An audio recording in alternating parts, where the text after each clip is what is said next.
E aí, pessoal, tudo bem? Vão chegando, vão se acomodando. Vamos mandar aí a live para todo mundo, vão enviando. Enquanto a gente vai...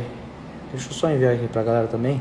Para quem está vendo aí na gravação, pessoal, hoje a gente vai falar sobre uma pergunta que surgiu nos meus stories, uma pergunta que eu achei muito boa, que a pessoa me perguntou, o que ela botou, né, experiência e maior a leitura, né, como se a experiência fosse maior do que a leitura, e ela colocou uma pergunta querendo confirmar se esse raciocínio, se esse pensamento está certo, né. E a primeira coisa que eu quero falar é o seguinte, tá, pessoal? Essa é a primeira live que eu faço aqui nesse perfil, mas não é a primeira live que eu faço, tá? Eu tenho trabalho, para quem já está me acompanhando, do gjmf.estudos, que a gente está fazendo lives diárias, rezando o terço e levando uma meditação. E a primeira coisa que eu queria falar aqui na live é fazer essa diferença de trabalho, tá, pessoal? Lá no GJMF, a gente faz um trabalho de rezar o terço, é um momento de reza, e a meditação é muito mais calma, porque naquele momento a intenção ali não é agitar ninguém, não é deixar ninguém eufórico, pelo contrário, aquele momento é um momento que a gente tem que abrir a mente, direcionar ela para um local específico, para a gente contemplar melhor os mistérios, para a gente falar melhor sobre aquela realidade e ficar mais concentrado. Então lá a meditação é muito para acalmar e para direcionar. O intuito das lives aqui nesse perfil não é esse. Aqui eu vou usar uma linguagem um pouco mais movimentada, vamos dizer assim, uma linguagem um pouco mais que talvez vocês sintam uma agitação maior, e é exatamente esse o intuito. O intuito dessa live é mostrar para vocês talvez um pensamento que nunca foi apresentado, ou descrever às vezes uma situação que vocês já perceberam, mas estava meio nebuloso. Então, só para posicionar vocês, que é diferente o trabalho que eu faço lá e é diferente o trabalho que eu faço aqui. Não é que são duas pessoas, dois personagens, não é isso, são só trabalhos diferentes, fins diferentes, tá bom? Então, isso explicado, vamos começar com o assunto de hoje, né? O assunto de hoje eu achei muito bacana, porque nos stories, pessoal, eu sempre tento fazer um trabalho bem objetivo, né? Eu não posso ficar escrevendo texto nos stories, senão as pessoas não vão ler. Então lá eu sempre tento buscar a resposta mais certeira possível, para captar exatamente a essência do que a pessoa está perguntando e ser o mais certeiro possível. Quando me surgiu essa pergunta sobre a experiência ser mais importante do que o livro, eu fiquei meditando, né? Cara, que resposta eu posso dar para essa pessoa? O que eu vou falar para ela? Por onde eu começo? Por onde que desenvolve isso? E eu fiquei, cara, eu poderia começar falando disso, eu poderia começar falando daquilo. E eu vi que realmente esse é um trabalho difícil, e daí que veio a ideia de fazer uma live, porque isso abre bastante o leque do que a gente pode conversar e durante vários dias e em outras lives. Vamos posicionar direitinho as coisas. Quando a pessoa que fez aquela pergunta coloca, a experiência é mais importante, o que ela está querendo falar? Né? De duas uma, ou essa pessoa ela está querendo colocar como se, de uma maneira correta, que o mundo real é mais importante. Bom, essa é a primeira posição que ela pode estar querendo colocar, e de fato é.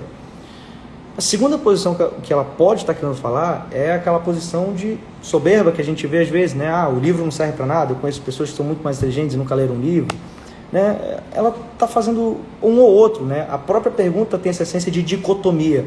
Ou o que é melhor, a experiência ou o livro? Ou o que é melhor, o livro ou a experiência? Como se fossem duas coisas diferentes, tá bom? Então, vamos posicionar essa pergunta. Essa é a primeira coisa. Essa pergunta, ela não se encaixa para a vida real, tá? Isso é a primeira coisa. Segundo passo, vamos botar aqui uma coisa sobre o que é a leitura. Muita gente, né, isso até surgiu na minha caixinha de pergunta, fala bem assim, cara, eu tenho uma dificuldade enorme de lembrar do que eu leio, né, de absorver o que eu leio. A pessoa lê, passa alguns dias e tal, e ela não consegue nem lembrar de trechos, e ela vê pessoas aí que declamam poesia, que declamam trechos, e ela sente que ela tem alguma coisa errada com ela, né? Porque ela não está lembrando disso.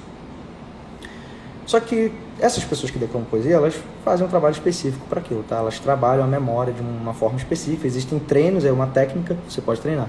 Mas essa dificuldade de lembrar momentos do livro é porque geralmente a gente faz uma leitura muito, eu não consigo achar outra palavra, muito errada. Não por culpa nossa, mas a gente foi ensinado desde pequeno a se desvincular da letra, né? Quando a gente aprende no vestibular a fazer uma prova, a gente aprende a sempre fazer o texto dissertativo argumentativo, né? Que é um texto que você não pode falar em primeira pessoa. Ou seja, aquele primeiro momento, a gente não pode falar em primeira pessoa. Quando a gente é ensinado a escrever, a gente não pode falar em primeira pessoa. Essa é a primeira mensagem que fica na nossa cabeça. A segunda mensagem é que os livros que a gente lê no colégio, em grande maioria, são livros técnicos, né? São livros impessoais. Você não tem o que você achar da fórmula de Bhaskara. A fórmula de Bhaskara é simplesmente a fórmula de Bhaskara. Você vai ver uma descrição.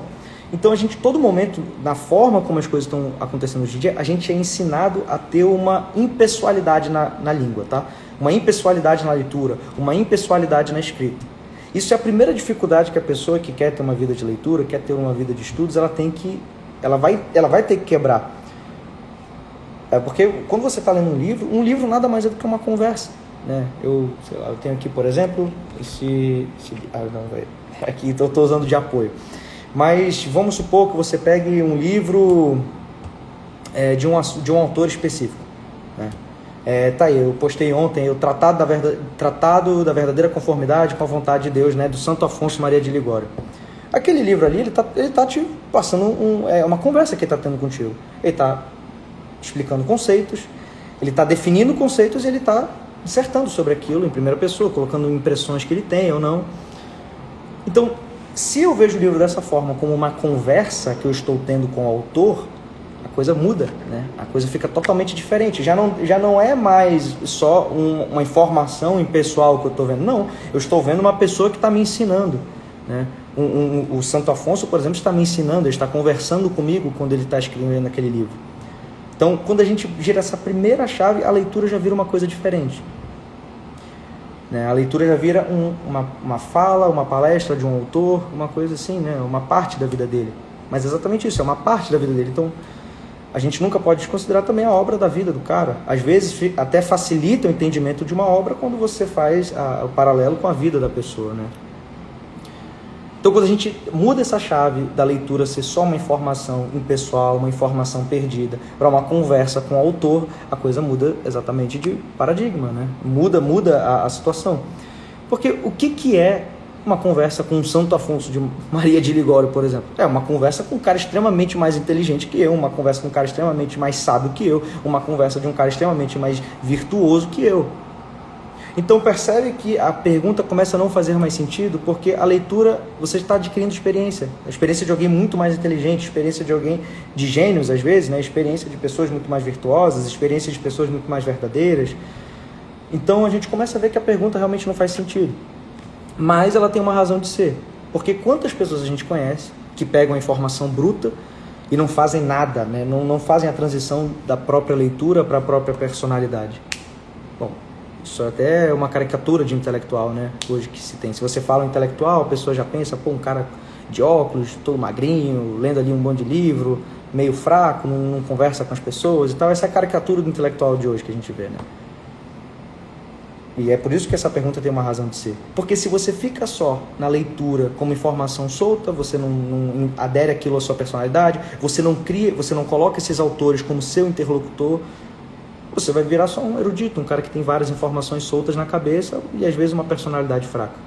Então a leitura, sem tratar a leitura como que ela é, que é uma pessoa viva que está te comunicando alguma coisa, uma conversa, você pode ficar alienado. E a experiência também, se você quiser se basear só pela experiência, você está perdido, cara. Você vai virar um autorreferente, um egoísta. Você não vai entender as várias facetas da vida. Você não vai saber descrever se o que você está sentindo é inveja ou é só fome, né? Você está estressado, se você não sabe se você está triste porque tua mãe brigou contigo, ou você não sabe se você está triste porque alguém te xingou, né? Se você quer basear só pela experiência.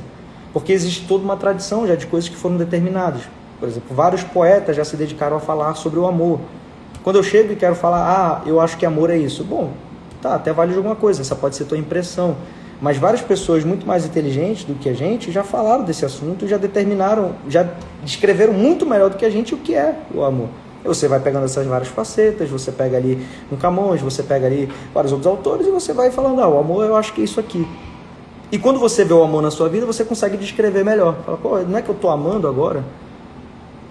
Então, consegue perceber que a verdadeira questão não está em qual é o mais importante, a leitura ou a experiência. A questão está em você conseguir realmente fazer essa transição. Você polir o seu olhar, tratar um livro como que ele é, uma conversa com uma pessoa maior do que você. E a mesma coisa você pode tratar um livro como uma leitura de uma pessoa viva, né?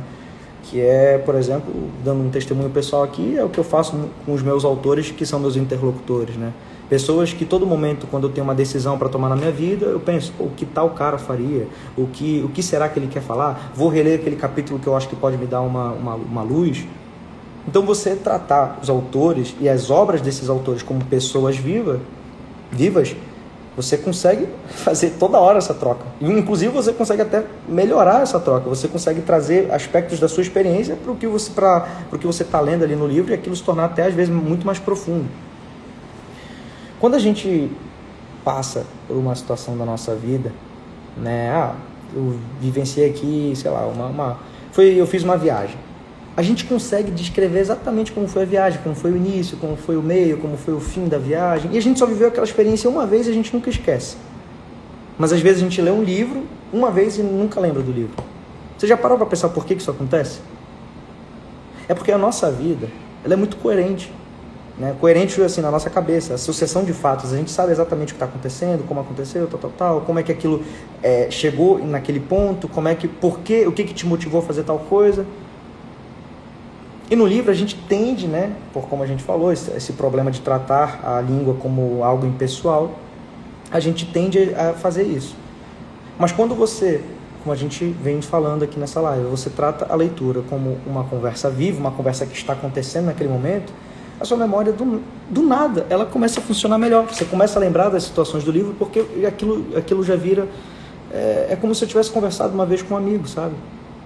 Então essa é a chave que tem que virar para a leitura não ser só um fator alienante e nem para a experiência virar só uma soberba, mas você está todo momento ali articulando as duas coisas, você está trazendo as conversas com pessoas muito mais inteligentes, muito mais prudentes, muito mais sábias, muito mais virtuosas para a sua vida concreta, e você está pegando a sua vida concreta e comparando com o que eles estão falando, e você vai todo momento fazendo propriamente o que é o amadurecer, propriamente o que é descrever as coisas que estão acontecendo na sua frente, é o propriamente dar nome aos bois, né? Você sabe o que está acontecendo na sua frente.